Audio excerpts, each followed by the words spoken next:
नमस्कार, आपण पाहता ज्वालादीप न्यूज. अमरावती भावपूर्ण आणि ऐतिहासिक श्रद्धांजलीचे वातावरण जाणवत आहे, कारण राज्याचे उपमुख्यमंत्री आणि राष्ट्रवादी काँग्रेसचे नेते अजितदादा पवारांच्या निधनानंतर विविध स्तरावर आदरांजली व्यक्त केली जात आहे. अचानक झालेल्या विमान अपघातात निधनानंतर त्यांच्या योगदानाला आणि नेतृत्वाला नागरिक, प्रशासकीय अधिकारी व राजकीय नेते एक समान श्रद्धा दाखवत आहे. राज्यात 3 दिवसाचा शोक जाहीर केला असून लोकसभेमध्ये राष्ट्रध्वज अर्धावस्थेवर ठेवण्यात आला आहे. राजकीय व सामाजिक विश्वातील अनेकांनी त्यांच्या स्मरणार्थ मौन धरणा, पुष्पहार अर्पण आणि श्रद्धांजली सभाचे आयोजन केले आहे.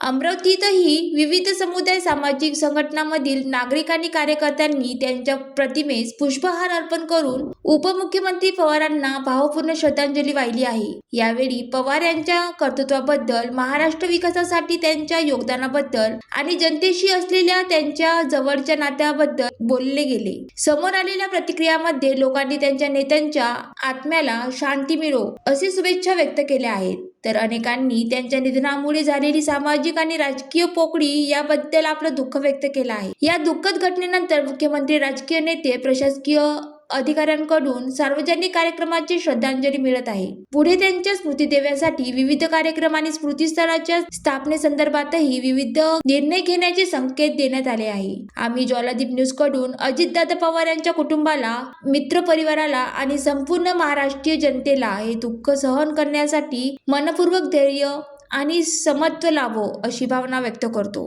माझ्या बाजूला 3 नंबर सीट आता सुनेत्रा वहिनीकडे आहे. मुख्यमंत्री 1 नंबर, 2 नंबरवर अजित एकनाथजी, 3 नंबरवर अजितदादा, 4 नंबरवर मी. आमचा विधिमंडळाचा हा प्रवास मागच्या नवीन सरकारनंतर सुरू झाला. बाजूला खुर्ची असल्यामुळं मी सोबत विधिमंडळात एकाच बेंचवर असल्यामुळं कधी कधी मी एखादा प्रश्न उत्तर देताना, एखाद्या प्रश्नाचं उत्तर विधिमंडळात देताना एखादी चूक जर माझी असेल तर दादा छोटी चिठ्ठी द्यायची की चंद्रशेखर जरा दुरुस्त कर. खरं तर अनेक आयाम म्हणजे अष्टपैलू कर्तृत्व जरी म्हटलं तरी 100 गुण आणि अत्यंत उच्च क्वालिटीचे गुण आणि तेवढे संस्कार, तेवढी संस्कृती आणि गरीब माणसाच्या कल्याणाकरता हृदयातून त्या ठिकाणी योजना बनवणारे दादा. खरं तर एखादी योजना त्यांना पटली आणि ती समाजाच्या कल्याणाकरता असेल तर दादा तो निर्णय तात्काळ घ्यायचे आणि ते लिहून ठेवायचे. हा निर्णय मला घ्यायचा आहे, हा निर्णय मी करणार आहे. मला आठवतं की या काळामध्ये, या 22 वर्षाच्या विधिमंडळाच्या काळामध्ये दादाने घेतलेला कुठलाही निर्णय इम्प्लिमेंट झाला नाही असं या महाराष्ट्राच्या सरकारमध्ये कधी घडलं नाही. जेव्हा ही घटना झाली तेव्हा महाराष्ट्र हळहळला. करोडो लोकांच्या डोळ्यात पाणी होतंच. पण मंत्रालय ज्या ठिकाणी दादानी आपलं संपूर्ण आयुष्य हे सकाळी 6 वाजतापासून रात्री 12 वाजेपर्यंत दिलं, त्या मंत्रालयाच्या प्रत्येक तलाट्यापासून, क्लास 4 ऑफिसर, क्लास 4 पासून तर सर्व चीफ सेक्रेटरीपर्यंत सर्व मंत्रालयाचे सर्व अधिकारी, कर्मचारी यांच्या डोळ्यात पाणी होतं. सहसा तर होत नाही. राजकारणामध्ये काम करताना आपण अनेक लोकांना दुखवतो, त्यावेळी मात्र खूप दुखावलेला व्यक्ती असतो. तोही कधी कधी अशा मृत्यूनंतर एखाद्या वेळी तो स्तब्ध होतो पण दुःख व्यक्त करत नाही. पण अजित दादा गेल्यानंतर मी जे मंत्रालय बघितलं आहे, चीफ सेक्रेटरी पासून तर क्लास 4 पर्यंत, शिपायापासून तर पोलिसापर्यंत प्रत्येक कर्मचारी हा त्यांच्या जाण्याने आत्ताही त्या ठिकाणी अजितदादाच्या चेंबरसमोर जाताना एक मोठा तीव्र नुकसान, तीव्र दुःख या ठिकाणी मंत्रालयाच्या संपूर्ण या विधिमंडळाच्या परिसरामध्ये आजही झळकत आहे. पवार परिवाराचं फार मोठं नुकसान झालंच आहे. पण ज्या दिवशी दादाचा मृत्यू झाला त्या दिवशी जर महाराष्ट्र बघितला आणि आजचाही महाराष्ट्र बघितला तरी अजितदादाचं नाव घेतलं की 2 मिनिट व्यक्ती थांबून जातो.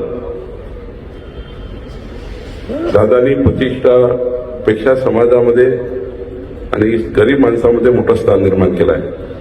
आणि मी आधीच म्हटलं की व्यक्ती किती जगला यापेक्षा तो कसा जगला याचा अर्थ आहे. आणि त्यामुळे त्यांचं आयुष्य हे समाजाकरता महाराष्ट्राकरता समर्पित आयुष्य आज निघून गेलं. शेवटी इतकं मोठं दुःख बाजूला सारून मनात दुःख असूनही या राज्याला पुढे नेण्याकरता, दादाचे स्वप्न पूर्ण करण्याकरता, आपल्या अमरावतीकरांचे स्वप्न पूर्ण करण्याकरता विदर्भ मराठवाडा आपल्या परिसरामध्ये पुन्हा एकदा दादांनी केलेला विचार हा पुढे नेण्याकरता सुनेत्राबाईंनी जबाबदारी घेतली आहे.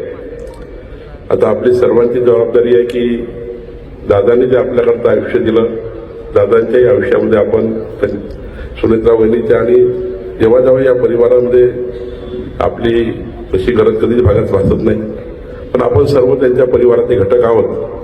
खोडके साहेबांतर या ठिकाणी सांगताना ही गोष्ट खरी आहे की पहिल्या दिवशी मी आणि अजितदादा खूप वेळ बसलो अमरावती महानगरपालिकेच्या महापौर आणि सर्व विषयावर.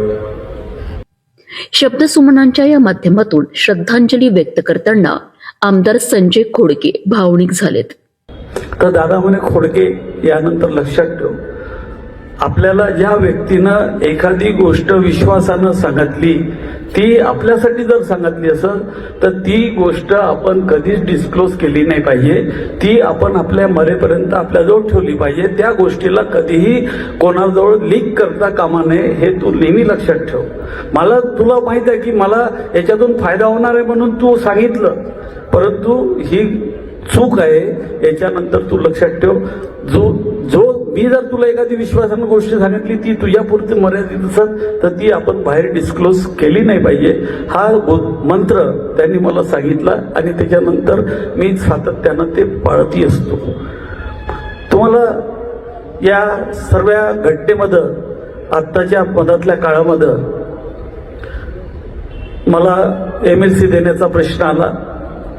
आपल्याला माहित आहे राज्यपाल महोदयांचे 12 सदस्य नेमण्याचा विषय झाला आणि आदल्या दिवशी 12 सदस्य नोंदले, म्हणजे नावं पाठवायचं ठरलं आणि रात्री 12 नावं पाठवले सुद्धा. रात्री 12 नावं पाठवले, त्याच्यात माझं नाव 3 राष्ट्रवादीला आले होते, 3 सेनेला आले होते, बाकीचे सर्व BJPचे असे नावं राज्यपालांकडे गेले. परंतु त्याच्यात वरिष्ठ नेत्यांकडून काहीतरी बदल झाले आणि त्यांनी सांगितलं की 12 आपल्याला 8च करायचे आहे. माझ्याजवळ, कारण की राज्यपाल नियुक्तीसाठी जे काही प्रोटोकॉल आहे त्याच्यात मला मी संस्थेचा कोणता मेंबर असला पाहिजे, सामाजिक संस्थेमध्ये काम करत असला पाहिजे, ते कागदपत्र माझ्याजवळून घेतले होते. सर्व झालं, सर्व पाठवलं आणि दुपारी 2 वाजता तो निर्णय बदलला आणि 2 वाजता काही नावं कट केले. मी सह्याद्रीवर होतो, तेही सह्याद्रीवर होते. नाव जाहीर व्हायला आता 1 तास बाकी असेल. मी त्यापर्यंत असं होतो की माझं नाव आता जाहीर होणार अर्ध्या तासात. मला त्यांनी बोलवलं आणि असा कठोर निर्णय ज्यावेळेस ते घेत असतात त्यांचे डोळे लाल झालेले असतात. ज्यावेळेस एखादी आपल्या जवळच्या व्यक्तीला काही आपल्याला कठीण गोष्ट सांगायची असली तर ते भावुक होऊन जात होते. खूप हळव्या मनाचे डोकं थांबल्यासारखं झालं, कारण की दादा एक आमच्या पार्टीचे प्रमुख नव्हते, आमचे कुटुंब प्रमुख होते.